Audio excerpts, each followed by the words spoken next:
Mi nombre es Sofía Castillo, de 45 años, y nunca pensé que mi propia hermana me apuñalaría por la espalda. En nuestra cena familiar, se levantó con una copa de vino en la mano, su sonrisa maliciosa tan afilada como una cuchilla, y declaró que mi vida era inútil ante un salón lleno de invitados atónitos. Su marido, recostado en su silla, soltó una risa cruel, animándola. Las palabras me golpearon como un puñetazo.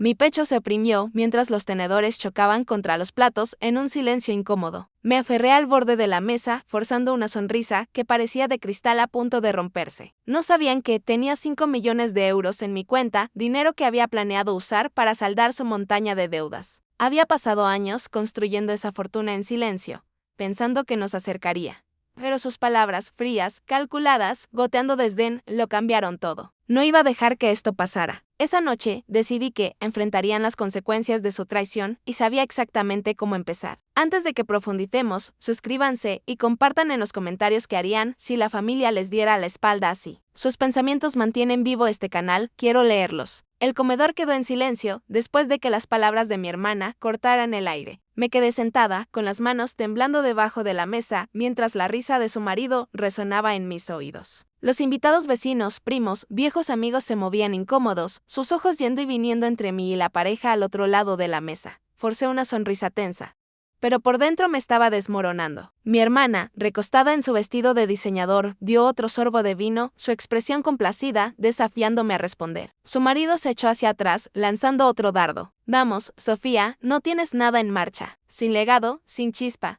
Su voz goteaba burla. Y ella asintió, animándolo como si esto fuera una especie de actuación. Podría haberle respondido. Podría haberle enumerado cada sacrificio que había hecho por ella a lo largo de los años. En cambio, empujé mi silla hacia atrás, el raspado contra el suelo de madera, cortando la tensión. Disfruten de su velada, dije, con la voz firme pero fría, y salí del comedor. El pasillo se sentía sofocante, sus susurros me cegían como humo. No necesitaba escuchar más para saber que pensaban que habían ganado arriba, en la habitación de invitados, donde había guardado mi bolso, cerré la puerta con llave y me apoyé en ella. Mi corazón latía, no de tristeza, sino de un fuego que no había sentido en años. Había pasado décadas construyendo una vida para nosotras, pagando su universidad cuando nuestros padres no podían, rescatándola cuando su primera boutique se hundió, incluso cubriendo su boda cuando juró que algún día triunfaría a lo grande durante todos esos años. Había guardado mis propios sueños, canalizando dinero en sus interminables esquemas. Había planeado saldar su última deuda, un desastre que había acumulado persiguiendo su supuesto imperio de la moda. 5 millones de euros en mi cuenta, de años de inversiones inteligentes, se suponía que eran sus salvavidas.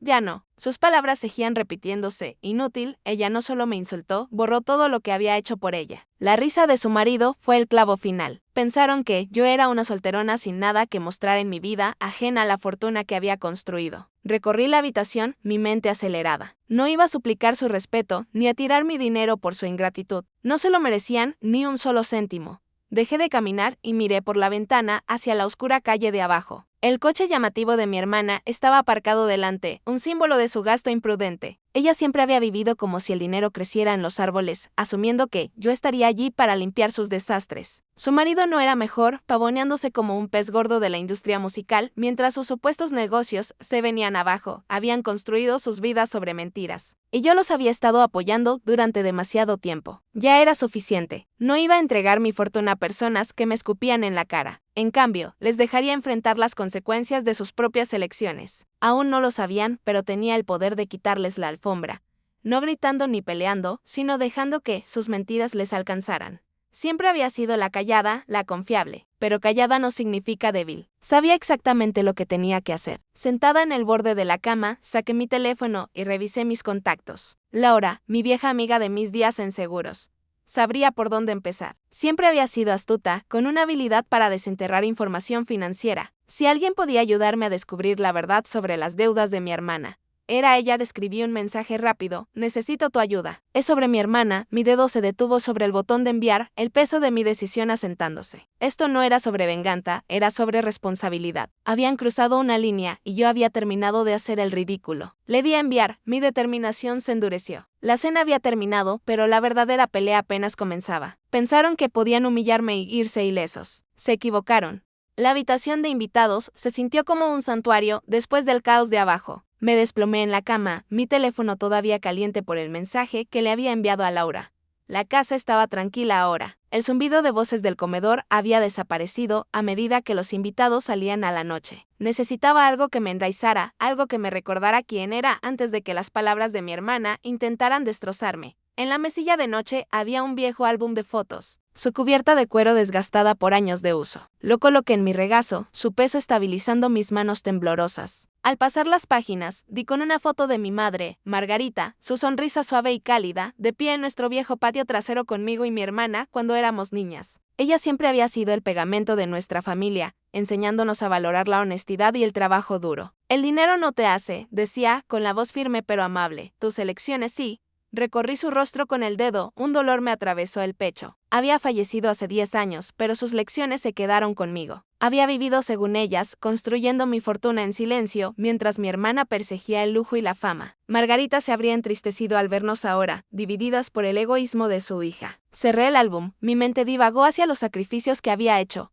No los que ya había contado, sino los más profundos, el tiempo que había renunciado, los sueños que había guardado para mantener a nuestra familia unida. Siempre había pensado que mi hermana recapacitaría, que vería el valor en lo que había hecho. En cambio, me lo había echado en cara. La sonrisa engreída de su marido apareció en mi mente, sus palabras sobre mi falta de chispa, escociéndome como una herida reciente. No solo estaba enojada, estaba harta de ser invisible.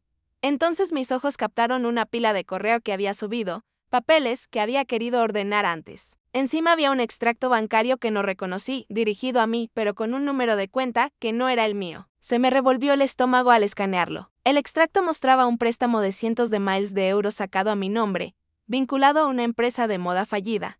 Conocí a esa empresa. Mi hermana había presumido de su gran oportunidad en el mundo de la moda, una boutique que se estrelló y ardió el año pasado. Nunca había mencionado un préstamo y mucho menos uno vinculado a mí. Mis manos temblaron mientras lo juntaba. Había usado mi identidad, mi crédito, para financiar su desastre. Poniendo en riesgo mi seguridad financiera, sin decir una palabra cogí mi teléfono, mi pulgar flotando sobre el contacto de Laura. Ella había respondido a mi mensaje anterior con un rápido llámame. Marqué, con el pulso acelerado. Laura contestó al segundo tono. Sofía, ¿qué pasa? ¿Estás bien? Su voz era firme, el tipo de calma que necesitaba. Usó mi nombre, Laura, dije, mis palabras derramándose. Mi hermana sacó un préstamo a mi nombre para esa boutique que hundió. Acabo de encontrar el extracto. Nunca me lo dijo. Recorrí la habitación, la traición hundiéndose más. Anoche tuvo el descaro de llamar a mi vida insignificante. Su marido la respaldó, riendo como si yo fuera una especie de broma.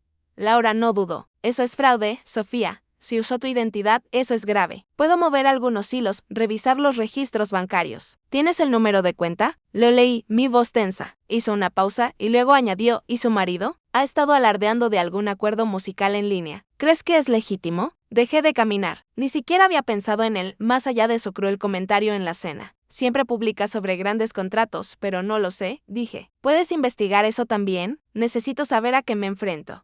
Dame un día, dijo Laura, su tono agudo con propósito. Investigaré a ambos. El préstamo es un comienzo, pero si él está fingiendo su camino en el mundo de la música, ese es otro hilo del que tirar. ¿Estás segura de que quieres seguir este camino? Estoy segura, dije, mi voz firme por primera vez esa noche. Creen que pueden pisotearme. Se equivocan. Ya no pagaré por sus mentiras. Laura prometió devolver la llamada con lo que encontrara. Colgué, mirando el extracto bancario todavía aferrado en mi mano. Mi hermana había cruzado una línea, no solo con sus palabras, sino con sus acciones, usando mi nombre, arriesgando mi futuro. No era solo ingratitud, era traición. Y su marido, con su falsa arrogancia, era cómplice. No iba a dejar que siguieran viviendo su farsa mientras yo limpiaba sus desastres. Volví a colocar el álbum en la mesilla de noche, el rostro de Margarita persistiendo en mi mente. Me había enseñado a defender lo que es correcto, incluso cuando dolía. Esto no se trataba de devolverles el golpe, se trataba de hacerlos responsables. Laura me conseguiría la prueba que necesitaba y luego me aseguraría de que enfrentaran la verdad. A la mañana siguiente, me reuní con Laura en una pequeña cafetería del pueblo, de esas con mesas de madera desgastada y un murmullo de conversaciones tranquilas. Mis manos todavía temblaban por el descubrimiento de anoche, pero sentí una claridad que no había tenido en años. Laura se deslizó en el banco frente a mí, su portátil ya abierto, sus ojos agudos y concentrados. He estado investigando desde tu llamada, Sofía, dijo, su voz baja pero firme. No te va a gustar lo que encontré. Giró la pantalla hacia mí, mostrando una hoja de cálculo con registros financieros. El nombre de mi hermana no estaba en ella, el mío sí. El préstamo vinculado a su boutique fallida era más grande de lo que pensaba. 350.000 euros con mi crédito en juego. Laura tocó una línea en la pantalla. Usó tu número de seguridad social para asegurarlo. El banco cree que consignaste, pero tu firma está falsificada. Es robo de identidad, así de simple. Miré los números con la mandíbula tensa. Mi hermana no solo había pedido dinero prestado a mis espaldas, había jugado con mi futuro financiero sin pensarlo 2 veces. Laura se desplazó a otra pestaña, mostrando correos electrónicos que había recibido de un contacto en el banco. Pedí un favor, dijo. El préstamo está en mora. No ha pagado ni un céntimo en meses, y el banco se está poniendo nervioso. Están a un paso de escalar la situación. Me recosté, mi mente acelerada. Mi hermana siempre había sido imprudente, pero esto era un nuevo mínimo. Había construido su vida ostentosa sobre mentiras y yo era quien pagaría si colapsaba. ¿Y su marido? Pregunté, mi voz firme pero fría. Laura levantó una ceja y cambió a una página de redes sociales. Era su perfil, lleno de publicaciones sobre un importante acuerdo musical con un sello discográfico de renombre. Había estado presumiendo de ello durante semanas, fotos en estudios, subtítulos sobre cerrar el trato de su vida. Laura hizo clic en un mensaje privado de un antiguo colega de la industria musical. Este tipo ha estado preguntando, dijo. Nadie ha oído hablar de ningún trato. Ha estado presentando un contrato que no existe, usando correos electrónicos falsos para impresionar a los inversores. Apreté mi taza de café, el calor quemándome las palmas. Su marido no era solo un fanfarrón, era un estafador, engañando a la gente con promesas que no podía cumplir. Pensé en su sonrisa engreída en la cena, la forma en que había llamado vacía mi vida. Él era el vacío, escondido detrás de una fachada de éxito. Laura se inclinó. Si exponemos esto, su credibilidad se hundirá. Nadie en la industria lo tocará. Asentí, mi determinación se endureció. Hagámoslo, dije. Pero tenemos que ser inteligentes. Nadie puede saber que soy yo. Los labios de Laura se curvaron en una pequeña sonrisa. Lo tengo cubierto. El anonimato es mi especialidad. Pasamos la siguiente hora en esa mesa trazando nuestro plan. Laura redactaría un correo electrónico al banco adjuntando los documentos de préstamo falsificados y una pista sobre el fraude. Lo enviaría a través de un servidor cifrado para mantener mi nombre fuera de ello. El banco investigará, dijo. Una vez que confirmen la falsificación, irán a por ella, no a por ti. Sentí que se me quitaba un peso de encima, pero no había terminado. Las mentiras de su marido también debían ser expuestas. Laura abrió un blog dirigido por un experto de la industria musical, alguien conocido por denunciar estafas. Este tipo tiene muchos seguidores, dijo. Si le enviamos los correos electrónicos falsos que ha estado usando su marido, lo publicará. Escaneé el blog. Sus publicaciones eran incisivas y sin disculpas. Perfecto. Le di a Laura el visto bueno para compilar la evidencia, capturas de pantalla de sus publicaciones, los correos electrónicos falsos y una pista de su contacto en la industria de que no existía ningún trato. Lo enviaríamos de forma anónima, dejando que el blogero hiciera el resto. Al mediodía, estábamos de vuelta en la oficina de Laura en su casa, sus dedos volando sobre el teclado. Me mostró el correo electrónico al banco, corto, profesional, con suficiente detalle para iniciar una investigación. Esto llamará su atención, dijo, al darle enviar. El mensaje se desvaneció en el éter, irrastreable. Luego se dirigió al formulario de sugerencias del blogero. Adjuntó la evidencia, sus palabras concisas pero cuidadosas. Este hombre ha estado engañando a los inversores con contratos falsos. Revisen los correos electrónicos. Hizo clic en enviar y sentí un torrente, no de ira, sino de control. Salí de casa de Laura con una extraña calma que me invadió. Mi hermana pensó que podía usarme, esconderse detrás de sus mentiras mientras llamaba inútil a mi vida. Su marido pensó que podía hacerse el importante, burlándose de mí en mi cara. Se equivocaron. El banco iría a por ella y su carrera estaría acabada. No los estaba destruyendo, estaba dejando que sus propias acciones los alcanzaran. Mientras conducía a casa, mi teléfono zumbó con un mensaje de texto de Laura. Hecho, ahora esperar. No respondí, pero una pequeña sonrisa se dibujó en mi rostro. Durante años, había sido yo quien arreglaba sus líos, permaneciendo en silencio mientras ellos vivían ruidosamente. Ya no más. Habían construido su castillo de naipes y yo acababa de derribar el primero. 2 días después de que Laura enviara esos correos electrónicos, mi teléfono se iluminó con una serie de llamadas perdidas de mi hermana. Las ignoré, dejándolas acumularse como facturas impagadas. Estaba en mi cocina tomando café cuando la noticia se difundió en línea. Un blog de la industria musical había publicado una mordaz entrada, arremetiendo contra el marido de mi hermana por vender contratos falsos. Otro aspirante a productor pillado mintiendo, gritaban los titulares con capturas de pantalla de sus publicaciones y correos electrónicos falsificados expuestos para que el mundo los viera. Los comentarios se agolparon, destrozando su reputación. Los revisé con el pulso firme. Su supuesta carrera musical se estaba desmoronando y yo no había movido un dedo desde que le di a enviar. Luego vino el movimiento del banco. Laura me envió un mensaje esa mañana, están moviendo rápido. Aviso de impago enviado a tu hermana.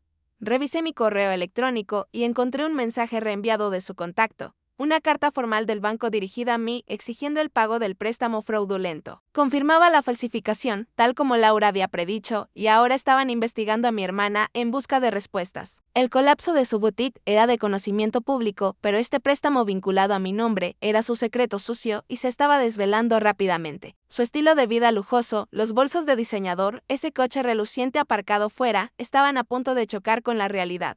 Esa tarde, sonó mi timbre. Abrí para encontrar a mi hermana de pie en mi porche, con el rostro pálido y los ojos rojos de tanto llorar. Su marido estaba detrás de ella, su habitual arrogancia había desaparecido, reemplazada por un ceño fruncido que apenas ocultaba su pánico. Se abrieron paso hacia el salón antes de que pudiera decir una palabra. Sofía, tienes que ayudarnos, espetó mi hermana con la voz quebrada. Agarraba un aviso bancario arrugado, agitándolo como una bandera blanca. Vienen a por mí por el préstamo. Dicen que debo cientos de miles y no puedo pagarlo. Tú tienes dinero. Por favor, arregla esto. Su marido intervino, su tono agudo. Sí, Sofía, está sentada sobre una fortuna. No la dejes hundirse por un lío de papeleo. Sus ojos se movían, evitando los míos, como si pudiera salirse con la suya. Me crucé de brazos, dejando que el silencio se prolongara. ¿Un lío? Así lo llamaban. No sabían que yo había visto, a través de sus mentiras, que había puesto esto en marcha. Me acerqué, mi voz tranquila pero inquebrantable. Usaste mi nombre para sacar ese préstamo, dije, mirando directamente a mi hermana. Falsificaste mi firma, pusiste mi crédito en juego y nunca dijiste una palabra. ¿Y tú? Me volví hacia su marido. Has estado fingiendo tu camino en el mundo de la música, mintiendo a todo el mundo. Ahora te está alcanzando y crees que te rescataré. Los ojos de mi hermana se abrieron de par en par, su boca abriéndose y cerrándose como si estuviera buscando una excusa. No quise hacerte daño, balbuceó. Estaba desesperada, Sofía. La boutique era mi sueño. Pensé que lo pagaría antes de que te dieras cuenta. Sus lágrimas comenzaron de nuevo, pero no me conmovieron. La había visto llorar antes, cuando necesitaba dinero, cuando sus planes se desmoronaban. Esta vez, se sintió como una actuación. Su marido dio un paso adelante, su voz se elevó. No puedes simplemente dejarnos hundir. Somos familia, tienes millones. No actúes como si estuvieras arruinada. ¿O eres así de egoísta? Sus palabras golpearon como una bofetada, pero no me inmuté. ¿Egoísta? Después de años de limpiar sus líos, esa era su carta a jugar. Señalé la puerta. Fuera, dije, mi tono helado. No puedes entrar en mi casa, llamar inútil a mi vida y luego mendigar mi dinero. Hicieron sus elecciones. Ahora vivan con ellas. Mi hermana se quedó paralizada, sus manos temblando mientras agarraba el aviso. El rostro de su marido se contrajo como si fuera a discutir, pero lo corté. Dije, fuera. Ya no son mi familia. Se quedaron allí atónitos, como si hubieran esperado que yo cediera. Los sollozos de mi hermana se hicieron más fuertes, pero no sentí nada. Ni culpa, ni duda, solo una tranquila certeza. Les había dado todo durante años, y me lo habían echado en la cara. Su marido la agarró del brazo, murmurando algo por lo bajo, y se arrastraron hacia la puerta. Cuando se cerró de golpe tras ellos, el silencio en la casa se sintió como libertad. Me hundí en el sofá, mi corazón firme por primera vez en días. El banco seguiría yendo a por ella, y su carrera estaba acabada. Habían construido sus vidas sobre mentiras, y yo solo había corrido la cortina. Esto no se trataba de venganza, se trataba de la verdad. Habían aprendido lo que significaba valerse por sí mismos, o caer intentándolo. Había pasado un mes desde que cerré la puerta a mi hermana y a su marido. El silencio que siguió no fue pesado, fue liberador. Me encontraba en el terreno vacío que había comprado a las afueras de la ciudad, observando a los equipos de construcción colocar los cimientos del centro comunitario Margarita Castillo. Nombrado así en honor a mi madre, era mi forma de honrar su legado, el que había construido sobre la amabilidad y el trabajo duro. El centro ofrecería clases para niños, capacitación laboral para adultos, un lugar para que la gente creciera en lugar de solo sobrevivir. Había invertido una parte de mi fortuna en ello. Millones que una vez pensé que podrían salvar a mi hermana. Ahora estaba construyendo algo real, algo duradero. El sol de la mañana brillaba sobre las vigas de acero y sentí un orgullo tranquilo. La voz de mi madre resonaba en mi cabeza, tus elecciones te hacen. Había elegido este camino no por despecho, sino porque era lo correcto. Laura había pasado antes, con los ojos brillantes, mientras inspeccionaba el sitio. Margarita estaría orgullosa, Sofía había dicho, apretándome la mano. Asentí, incapaz de hablar. Durante años, había cargado con el peso de mi familia. Pero esto era mío, un sueño que no me había permitido perseguir hasta ahora. De vuelta en casa, ordené papeles para los centros, abriendo mi escritorio, abarrotado de permisos y planos. Un sobresellado me llamó la atención, escondido entre carpetas. La letra de mi hermana garabateaba mi nombre en él. No lo había notado antes. Tal vez se había deslizado por la ranura de mi correo hace días. Lo abrí, desdoblando una sola hoja de papel. Sus palabras eran desordenadas, apresuradas. Sofía, lo siento. No quise hacerte daño. Por favor, hablemos. Sin excusas, sin promesas, solo una súplica. Lo leí de nuevo, buscando algo genuino, pero se sentía vacío. Demasiado tarde, demasiado poco. Llevé la carta a la chimenea, encendí un fósforo y observé cómo el papel se convertía en cenizas. No habría respuesta, ni segundas oportunidades. Ella había tomado sus decisiones y yo había tomado las mías. Las consecuencias para mi hermana y su marido habían sido rápidas. Un medio de noticias local recogió la historia del colapso de su boutique, mencionando la ejecución hipotecaria del banco sobre sus bienes. Su coche, su ropa de diseñador, su mansión alquilada, todo se fue mientras los acreedores se acercaban. Me enteré a través de un amigo en común de que se había mudado a un apartamento pequeño.